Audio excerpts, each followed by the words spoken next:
அனைவருக்கும் வணக்கம். டெய்லியும் banking and SSC point of வியூல 5 கொஸ்டின்ஸ் கரண்ட் அஃபேர்ஸ்ல இருந்து பார்க்குறோம்.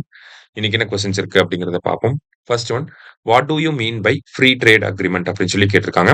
ஸோ ஃப்ரீ ட்ரேட் அக்ரிமெண்ட்னா என்ன அப்படின்னு சொல்லி பார்த்தீங்கன்னா, 2 நாடுகளுக்கு மத்தியில போடக்கூடிய ஒரு ஒப்பந்தம். ஓகேவா? அதனால என்ன ஆகுதுன்னா, நமக்கு இந்த ட்ரேட் ரிலேட்டடா இருக்கக்கூடிய டாரிஃப் எல்லாமே கம்மியாகுது. ட்ரேட் பேரியர்ஸ் எல்லாமே கம்மியாகுது. ஃபாரின் இன்வெஸ்ட்மெண்ட் அதிகமாகுது. சரியா?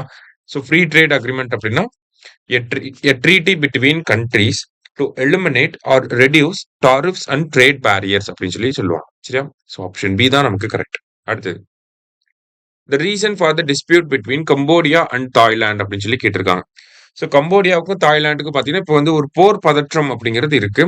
எதனால அப்படின்னு சொல்லி பார்த்தீங்கன்னா, இந்த பிரியா விஹார் அப்படிங்கிற இந்த ஒரு டெம்பிள பேஸ் பண்ணி தான். இது வந்து ஆக்சுவலி ஒரு 11th செஞ்சுரியில கட்டப்பட்ட ஒரு சிவா டெம்பிள், ஹிந்து டெம்பிள் இது. சரியா? அதுக்கப்புறமா வந்து அது புத்திஸ்ட் டெம்பிளா வந்து மாத்திட்டாங்க. புத்திஸ்ட் டெம்பிளா மாத்துனனால தான் இத வந்து விஹார் அப்படின்னு சொல்லி சொல்றாங்க. சரியா? ஸோ இந்த ஒரு காரணத்தினால தான் கம்போடியாவுக்கும் தாய்லாந்துக்கும் சண்டை நடக்க போகுது. ஓகேவா? அடுத்தது, Emerald triangle is a boundary dispute between அப்படின்னு சொல்லி கேட்டிருக்காங்க.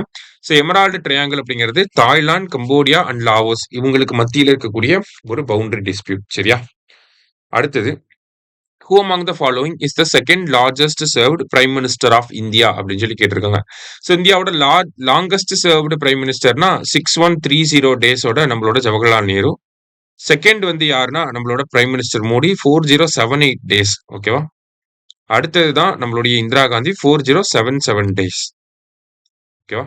நம்ம பிரைம் மினிஸ்டர் மோடி இந்திரா காந்தி அவங்கள ஓவர்டேக் பண்ணியிருக்காங்க. அடுத்ததா, which of the following country has recognised Palestine as a country அப்படின்னு சொல்லி கேட்டிருக்காங்க. பாலஸ்தீனை ஒரு கண்ட்ரியா ரெகக்னைஸ் பண்ணியிருக்காங்க யார் அப்படின்னு சொல்லி பார்த்தீங்கன்னா பிரான்ஸ். சரியா?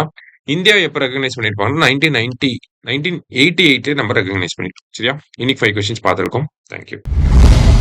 சுரேஷ் IAS அகாடமி வெற்றியின் முகவர்.